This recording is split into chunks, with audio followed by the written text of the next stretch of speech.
Governo federal vai adotar medida para combater fraudes na Previdência. Presidente Bolsonaro defende prisão de condenados em segunda instância. Ex-ministro Palocci assina terceiro acordo de delação e volta a acusar Lula. O governo prepara a edição de uma medida provisória para combater fraudes no INSS.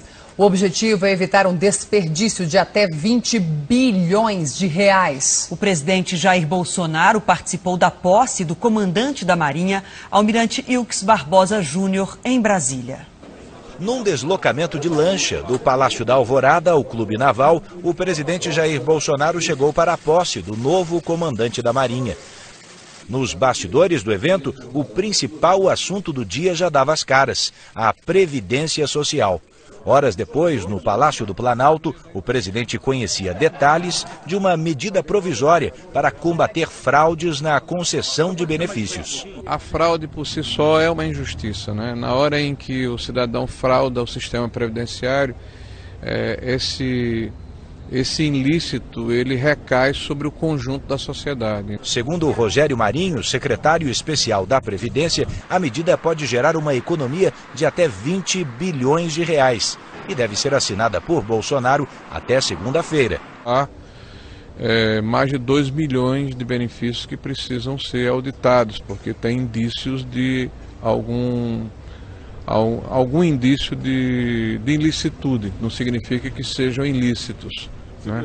Então, por isso, há necessidade de se fazer uma espécie de mutirão para que nós zeremos esse estoque, e isso por si só, porque estão sendo pagos, pode significar uma economia significativa. Outra ação de governo a caminho é a revogação de atos oficiais da presidência considerados burocráticos. O Planalto ainda não dá detalhes, mas segundo este assessor, a medida vai dar mais liberdade aos empreendedores. Na área da justiça, o presidente Jair Bolsonaro sinalizou hoje que vai rever a posição do governo anterior sobre a prisão em segunda instância. Bolsonaro criticou a Advocacia Geral da União por defender que o cumprimento da pena deva ocorrer apenas depois de esgotados todos os recursos. Para o presidente, a prisão já em segunda instância é uma forma de combater a impunidade. No entra e sai do Planalto, teve defesa também pela reforma tributária. O deputado Luiz Carlos Rauli, do PSDB,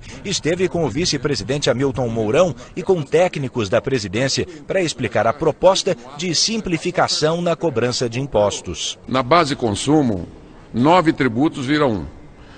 Tecnologia de ponta para ser cobrado o imposto retido no ato da transação. Distribuição de riqueza através da desoneração de comida e remédio e devolução de imposto para as famílias mais pobres. E quarto, o desenvolvimento econômico. Segundo o deputado, a recepção do novo governo foi boa e o assunto pode entrar na pauta já na próxima reunião ministerial. E a reforma da Previdência também preocupa os militares. Eles querem um projeto específico para a categoria. Diante das dificuldades para fechar um texto da reforma da Previdência, o ministro da Defesa, Fernando Azevedo e Silva, mandou um recado para o ministro da Economia, Paulo Guedes, que está elaborando as propostas. As peculiaridades da nossa profissão, que a diferenciam das demais, fundamentando a necessidade de um regime diferenciado, visando assegurar o adequado amparo social aos militares das Forças Armadas e seus dependentes. O discurso foi durante a cerimônia de troca de comando da Marinha esta manhã. O almirante da esquadra Ilques Barbosa Júnior, que assumiu o cargo, disse que militares precisam de tratamento diferenciado porque não tem regime de previdência. A posição da Marinha é a posição do ministro da Defesa. Nós não temos previdência, nós estamos tendo proteção social dos militares. É impróprio mencionar a palavra previdência. O grande esforço dos militares é para que eles não sejam incluídos no texto da reforma da Previdência, e sim que tenham um projeto diferenciado.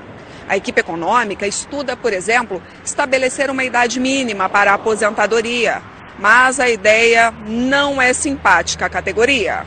Hoje, o ministro da Economia também ouviu pedidos do ministro da Cidadania. Osmar Terra, responsável pelos Ministérios do Desenvolvimento Social, Cultura e Esportes, falou com Guedes sobre o orçamento da pasta. Nós vamos discutir a questão do Bolsa Família, como é que a gente chega para garantir o 13º, né? O recurso para assistência social também, que ficou com perna curta, né, no orçamento que foi votado. O dólar fechou em queda nesta quarta-feira. A moeda americana foi cotada a R$ 3,68, baixa de 0,89%. Analistas atribuem a queda às expectativas de acordo comercial entre China e Estados Unidos e também da reforma da Previdência no Brasil. E pelos mesmos motivos, a Bolsa de Valores de São Paulo bateu novo recorde, com alta de 1,72% e 93.613 pontos. O ministro Dias Toffoli, do Supremo Tribunal Federal, decidiu hoje que a eleição para a presidência da Câmara deve ser secreta. A decisão do ministro Dias Toffoli foi em resposta a um recurso apresentado pelo deputado eleito Kim Kataguiri, do Democratas de São Paulo. O mandado de segurança pedia que o Supremo determinasse voto aberto para a eleição da mesa diretora da Casa, que acontece em 1º de fevereiro. O regimento da Câmara estabelece que a votação é secreta, regra que foi mantida por Dias Toffoli, presidente do STF e plantonista durante o recesso do Judiciário. No despacho, o ministro destaca que trata-se de um ato de mera organização dos trabalhos e que inexiste a necessidade de controle externo sobre a forma de votação. Também deixa claro que uma decisão monocrática, isto é, individual, de sua parte, implicaria modificação repentina na forma como a eleição vem se realizando. Neste trecho do despacho, o ministro Dias Toffoli sinaliza que revogará a decisão do colega Marco Aurélio Mello, que estabeleceu sozinho que a eleição no Senado tem de ser aberta.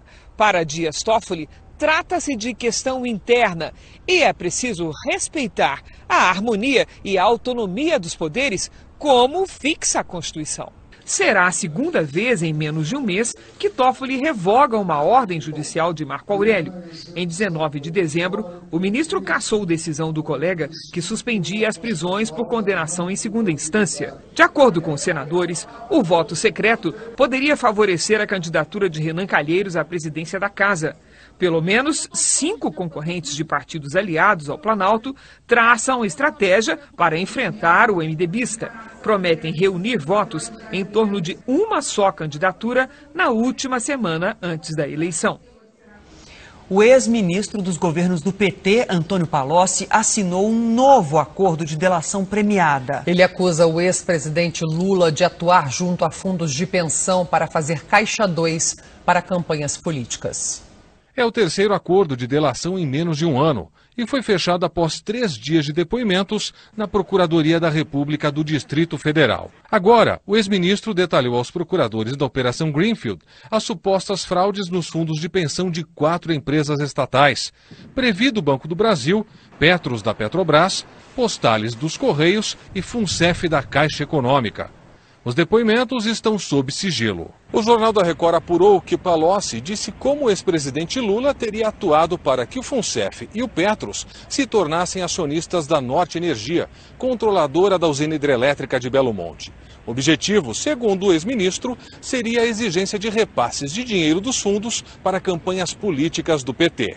Para ter validade, o acordo precisa ser homologado pelo juiz Valisney de Oliveira, da 10ª Vara Federal de Brasília. Palocci volta a São Paulo amanhã, em viagem de carro, para evitar exposição nos aeroportos. Ele seguirá preso em casa e monitorado por meio de tornozeleira eletrônica. A Procuradora-Geral da República, Raquel Dodge, pediu ao Supremo Tribunal Federal que o ex-ministro Gedel Vieira Lima e o irmão, deputado Lúcio Vieira Lima, sejam condenados pelos crimes de lavagem de dinheiro e associação criminosa. A procuradora pede 80 anos de prisão para Gedel e 48 anos e 6 meses para Lúcio, além de multas. A ação trata da apreensão de 51 milhões de reais atribuídos aos irmãos num apartamento em Salvador. A defesa ainda não se manifestou.